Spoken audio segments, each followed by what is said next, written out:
مرحوم کے نام سے قربانی کرنا جائز ہے یا نہیں، اور اگر مرحوم کے نام سے قربانی کیا گیا تو قربانی کے اس گوشت کو غریبوں میں تقسیم کرنا ضروری ہے یا گھر والے بھی اس گوشت کو کھا سکتے ہیں؟ آج کے اس ویڈیو میں ہم آپ کو اسی مسئلے کے بارے میں مکمل جانکاری پہنچانے والے ہیں۔ آپ سے گزارش ہے کہ آپ اس ویڈیو کو مکمل ضرور دیکھیں تاکہ پوری بات قربانی کے حوالے سے آپ کو سمجھ میں آ جائے۔ دیکھیں، میت کی طرف سے قربانی کرنا جائز ہے یا نہیں، اس کے متعلق آپ پہلے ایک حدیث پاک کو سمجھ لیں تو مسئلہ آپ کو بالکل آسانی کے ساتھ سمجھ میں آ جائے گا۔ ترمذی شریف کے اندر ایک حدیث پاک موجود ہے۔ سیدنا مولا کائنات حضرت علی کرم اللہ وجہ الکریم کی یہ عادت مبارکہ تھی کہ آپ اپنی طرف سے قربانی کرنے کے علاوہ نبی کریم صلی اللہ علیہ وسلم کی طرف سے بھی قربانی کیا کرتے تھے۔ حضرت مولا کائنات مشکل کشا رضی اللہ تعالی عنہ ہمیشہ دو دمبا ذبح کیا کرتے تھے، ایک اپنی طرف سے اور ایک حضور اکرم صلی اللہ علیہ وسلم کی طرف سے۔ جب اس کے متعلق آپ سے پوچھا گیا کہ آپ دو دمبے کیوں ذبح کرتے ہیں، ایک اپنی طرف سے کرتے ہیں اور ایک حضور اکرم صلی اللہ علیہ وسلم کی طرف سے کرتے ہیں، جب اس کی وجہ پوچھی گئی تو انہوں نے ارشاد فرمایا کہ مجھے حضور اکرم صلی اللہ علیہ وسلم کی طرف سے یہ حکم دیا گیا ہے، لہذا اس عمل کو میں کبھی بھی نہیں چھوڑوں گا۔ تو اس حدیث پاک سے پتا چلا کہ میت کی طرف سے قربانی کرنا یہ بالکل جائز و درست ہے، کیونکہ حضور اکرم صلی اللہ تعالی علیہ وسلم ظاہری طور پر اس دنیا میں نہیں تھے، اور جب حضور اکرم صلی اللہ علیہ وسلم ظاہری طور پر دنیا میں نہیں تھے اور حضرت علی حضور اکرم صلی اللہ علیہ وسلم کے نام سے قربانی کرتے تھے، تو اس سے پتا چلا کہ یہ صحابہ کی سنت بھی ہے۔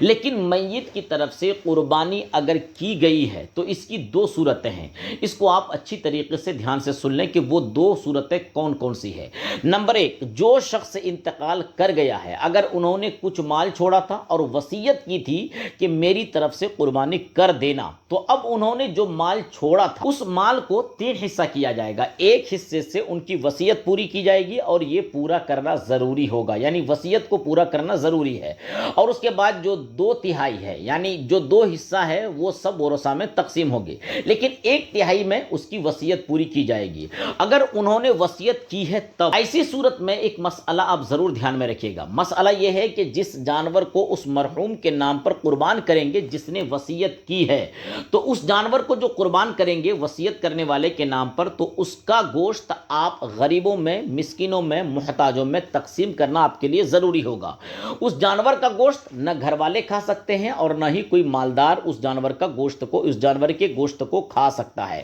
دوسری صورت یہ ہے کہ مرحوم نے نہ مال چھوڑا تھا اور نہ ہی انہوں نے کوئی وصیت کی تھی، لیکن ان کے گھر والے، ان کے جو بچے ہیں، ان کے ایصال ثواب کی نیت سے اپنے مرحوم کے لیے قربانی کرنا چاہتے ہیں۔ تو اگر کوئی شخص نہ مال چھوڑا تھا اور نہ ہی انہوں نے وصیت کی تھی، صرف ان کی اولاد اور ان کے گھر والے ثواب پہنچانے کی نیت سے قربانی کرنا چاہتے ہیں، تو اس کے نام پر بھی قربانی کر سکتے ہیں اور اس کا ثواب اس مرحوم کو ضرور پہنچے گا۔ ہاں، اس میں اتنا یاد رکھا جائے کہ جب اپنی مرضی سے اپنے گھر کے مرحومین کے نام پر قربانی کر رہے ہیں تو اس کا گوشت آپ خود بھی کھا سکتے ہیں، مالداروں کو بھی کھلا سکتے ہیں، غریبوں، مسکینوں، سب میں اس گوشت کو تقسیم کر سکتے ہیں۔ اور بہتر یہ ہے کہ اس کے تین حصے کر لیں، ایک حصہ اپنے لیے، ایک حصہ اپنے رشتہ داروں کے لیے اور ایک حصہ غریبوں، مسکینوں میں آپ تقسیم کر دیں۔ جیسا کہ سیدنا سرکار اعلیٰ حضرت امام محمد رضا خان فاضل بریلوی علیہ الرحمہ لکھتے ہیں کہ اگر میت کی طرف سے قربانی کی تو صدقہ